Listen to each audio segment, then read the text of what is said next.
എൻ്റെ ഫേവറേറ്റ് സ്വീറ്റാണ് കേട്ടോ കസ്റ്റാർഡ്. അപ്പോൾ കുറച്ച് വ്യത്യാസമായിട്ട് നമുക്കിന്ന് ഉണ്ടാക്കിയാലോ. ഞാനിതാ 1.5 ലിറ്റർ പാലെടുത്തിട്ടുണ്ട് അതിന് വേണ്ടിയിട്ട്. കസ്റ്റാർഡ് പൗഡർ ഒരു 6-7 സ്പൂണോളം എടുക്കണം. നിങ്ങൾക്ക് എത്രത്തോളം തിക്ക് വേണോ അതിനനുസരിച്ചിട്ട്, അത്യാവശ്യം തിക്ക് വേണം ഇത്. അപ്പോൾ അതൊന്ന് മിക്സാക്കി വെച്ചിട്ടുണ്ട് പാലിൽ. പിന്നെ 2 ബൗൾ ഞാനിവിടെ പഞ്ചസാര എടുത്തിട്ടുണ്ട്. അതിലോട്ട് തന്നെ ഒരു പകുതി ടിന്നോളം നമ്മുടെ മിൽക്ക് മെയ്ഡും കൂടെ ഒഴിച്ചു കൊടുത്തിട്ടുണ്ട് കേട്ടോ.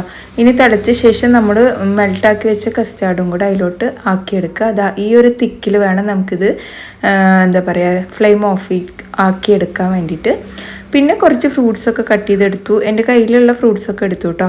നിങ്ങളുടെ കയ്യിൽ ഏതൊക്കെയാണോ അതുപോലെ എടുക്കുക കേട്ടോ. അനാറുണ്ടെങ്കിൽ നല്ല ടേസ്റ്റാണ്. അപ്പോൾ ഞാൻ ഇതാ കട്ട് ചെയ്ത് വെച്ച ഫ്രൂട്ട്സൊക്കെ ഇതിലോട്ട് ഇട്ട് കൊടുക്കുകയാണ്. പിന്നെ പഴം കൂടെ ചേർത്ത് കൊടുക്കുന്നുണ്ട്. നേന്ത്രപ്പഴം റോബസ്റ്റൊക്കെ ആയാലും കുഴപ്പമില്ല. ബദാം കട്ട് ചെയ്തതും ചിയാ സീഡും പിന്നെ ഫ്രഷ് ക്രീമാണ് കേട്ടോ യൂസ് ചെയ്യണത്. പിന്നെ എൻ്റെ കയ്യിൽ ടെൻഡർ കോക്കനട്ടിൻ്റെ ഐസ്ക്രീം ഉണ്ടായിരുന്നു. അതും കൂടെ ഇതിലോട്ട് ആഡ് ചെയ്ത് കൊടുത്തു. ഏത് ഫ്ലേവർ ആണെങ്കിലും കുഴപ്പമില്ല. വാനില ചോക്ലേറ്റ് ഒന്നും നന്നായിട്ടുണ്ടാവില്ല കേട്ടോ. എന്നിട്ട് നന്നായിട്ട് മിക്സ് ആക്കി എടുക്കുക. വാനില എസൻസ് ഉണ്ടെങ്കിൽ അതും കൂടെ നമുക്കിതിലോട്ട് ആഡ് ചെയ്ത് കൊടുക്കാം. എന്നിട്ട് നല്ലപോലെ തണുപ്പിച്ചിട്ട് കഴിക്കാം. നല്ല ടേസ്റ്റാണ് കേട്ടോ. എനിക്ക് പൊതുവേ കസ്റ്റാർഡ് എന്ന് പറഞ്ഞാൽ ഭയങ്കര ഇഷ്ടമാണ്. അപ്പോൾ ഇതാ ഇത്രയേ ഉള്ളൂ. വീഡിയോ ഇഷ്ടമായി കഴിഞ്ഞാൽ ലൈക്ക് ചെയ്യാനും ഷെയർ ചെയ്യാനും സേവ് ചെയ്യാനും മറക്കരുത്. മറ്റൊരു വീഡിയോയിൽ കാണാം. അതുവരേക്കും എല്ലാവർക്കും bye. It's me Jini from Pala.